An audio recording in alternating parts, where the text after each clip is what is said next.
Hey, if you're really quiet, you might be able to hear my family out there.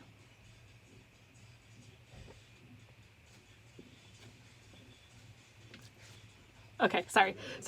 Okay, here we are, chapter 20.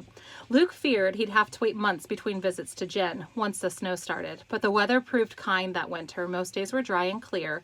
He didn't have leafy trees to hide behind, but he began to feel safe anyway, crawling through his and Jen's backyards. By mid-January, he could make the entire journey without his heart beating abnormally at all. The odds against someone watching from one of the other Barron houses seemed too astronomical to worry about. His only concern was Dad. Dad usually hung around the house a lot during the winter. Without the hogs to tend to, he could easily have been there even more than usual, preventing Luke from ever sneaking out. But suddenly Dad had taken to heading to town many mornings, yelling up to Luke, "I'm going to the library. You've got something up there to eat for lunch, don't you?" Or, "There's some plastic tubing over at Slayton I want to check out. Tell the boys when they get in from school, you hear?" "It's that hydroponics notion," Luke bragged to Jen one day in late January while they were sitting at the computer together. "I got Dad all excited about it, and now he's too busy with that to notice what I do." "What's hydroponics?" Jen asked. "It was in one of your books, growing plants indoors without soil, just using water and special minerals." "Oh," Jen said, "does he think the government would actually let him do that?"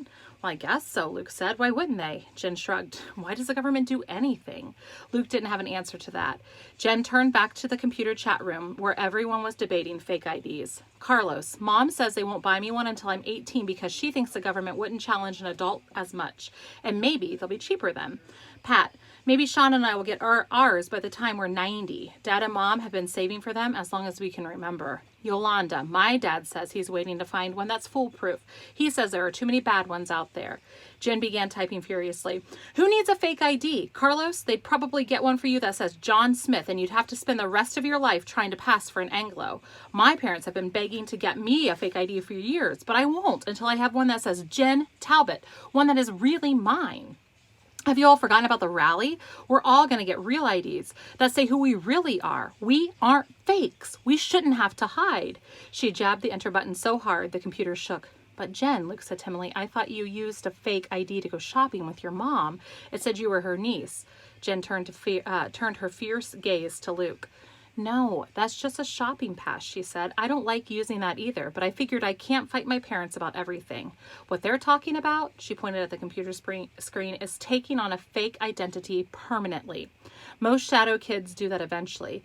They go live with another family or pretend to be someone they aren't for the rest of their lives." "So you'd rather just hide?" Luke asked. He thought about using a different name, living in a different family, being a different person, and he couldn't imagine it.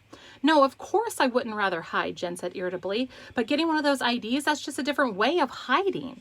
I want to be me and go about like everybody else. There's no compromise, which is why I've got to convince these idiots that the rally is their only chance." There was a shocked blankness on the computer screen after Jen's entry. Then Carlos ventured, "Jen, you got any of your parents' blood pressure medicine handy? Sounds like you need it." Jen stabbed the power button on the computer. The screen instantly went dark. She spun around in her chair and clenched her fist. "Ah!" she screamed with a grimace of frustration. "Jen?" Luke asked. He leaned away from her in case she decided to use those clenched fists. Jen turned to Luke in surprise, as though she'd forgotten he was there. "Don't you ever feel like saying, 'I can't take this anymore'?" she asked. She leaped up and began pacing the floor. "Don't you ever want to just walk out into the sunshine and say, 'Forget hiding, I don't care. Am I the only one who feels this way?'" "No," Luke whispered. She whirled around and pointed at the computer. "Then what's wrong with them? Why don't they understand? Why aren't they taking this seriously?" And Luke bit his lip.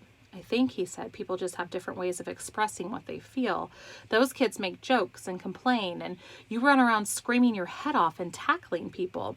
He was proud of himself for figuring that out, considering he really only knew 5 people in the whole world. But for the first time, he wondered how the rest of his family would cope if any of them had to hide. Dad would get grumpy. Mother would try to make the best of it, but you'd be able to tell she was unhappy. Matthew would be quiet, but would look sad all the time, the way he looked every time anyone mentioned the pigs that they couldn't keep anymore. Mark would gripe so much that he'd make everyone miserable. And for the first time, Luke felt a glimmer of pride that he dealt with hiding better than anyone else in his family would, he thought. Jen snorted at his explanation. "Whatever," she said. She slid back into her chair by the computer. "But the rally's in April. I've got 3 months to make sure everyone's ready." She switched on the computer and began typing furiously again. Luke slipped away a few hours later. He wasn't even sure that Jen noticed him leaving.